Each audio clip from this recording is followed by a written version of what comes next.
Moolamattom power house ഒരു മാസത്തേക്ക് അടയ്ക്കുകയാണ്. അടുത്ത മാസം 11 മുതലാണ് സമ്പൂർണ്ണ ഷട്ട് ഡൗൺ. അറ്റകുറ്റപ്പണികൾക്ക് വേണ്ടിയാണ് പവർ ഹൗസ് അടയ്ക്കുന്നത്.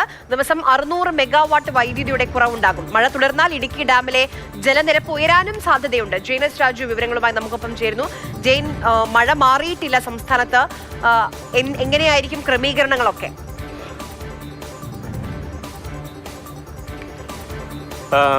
ആര്യ, സംസ്ഥാനത്തെ ഏറ്റവും വലിയ ജലവൈദ്യുത ഉൽപാദന കേന്ദ്രമാണ് ഒരു മാസത്തേക്ക് അടച്ചിടാൻ പോകുന്നത്. അത്രത്തോളം ഗൗരവം ഈ അറ്റകുറ്റപ്പണിക്കുണ്ട്. ഇടുക്കി ജലവൈദ്യുത പദ്ധതിയെ സംബന്ധിച്ചുണ്ട്.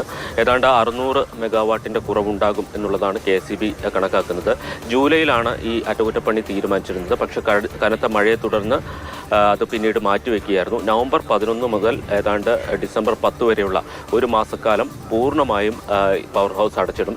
പ്രധാനമായും ഈ പെൻസ്റ്റോക്ക് പൈപ്പുകളുണ്ട്, അതിൻ്റെ വലിയ വാൽവുകൾ, ആ വാൽവുകളിലെ സീല് മാറ്റുക എന്നുള്ളതാണ് പ്രധാനപ്പെട്ട ജോലി. ഒരു 10 ദിവസം വേണം ഒരു വാൽവ് അഴിച്ച് കൊണ്ടുപോയി നന്നാക്കി കൊണ്ടുവരാൻ. 50 ടണ്ണിലധികം ഭാരമുണ്ട് ഒരു വാൽവിന്. അപ്പോൾ അത്രത്തോളം ശ്രമകരമായിട്ടുള്ള ഒരു ജോലിയാണ്. അതോടൊപ്പം തന്നെ ജനറേറ്ററുകളുണ്ട്. 6 ജനറേറ്ററുകളാണുള്ളത് പവർ ഹൗസിൽ. ഇതിൽ 5 എണ്ണമാണ് ഒരു സമയം പ്രവർത്തിക്കുന്നത്. ഒരെണ്ണം ഒരു കരുതൽ എന്ന നിലയിലാണ് സൂക്ഷിക്കാറ്. ഈ പെൻസ്റ്റോക്കുകളിൽ 2 എണ്ണത്തിൻ്റെ വാർഷിക അറ്റകുറ്റപ്പണികൾ കൂടി ഈ സമയത്ത് പൂർത്തിയാക്കേണ്ടതുണ്ട്. സംസ്ഥാനത്ത് വലിയ വൈദ്യുത പ്രതിസന്ധി ഉണ്ടാകില്ല എന്നുള്ളതാണ് KSEB നൽകുന്ന വിശദീകരണം. അതിൽ പ്രധാനപ്പെട്ടതൊന്ന് മഴക്കാലമായതുകൊണ്ട് ഉപഭോഗം കുറവാണ്.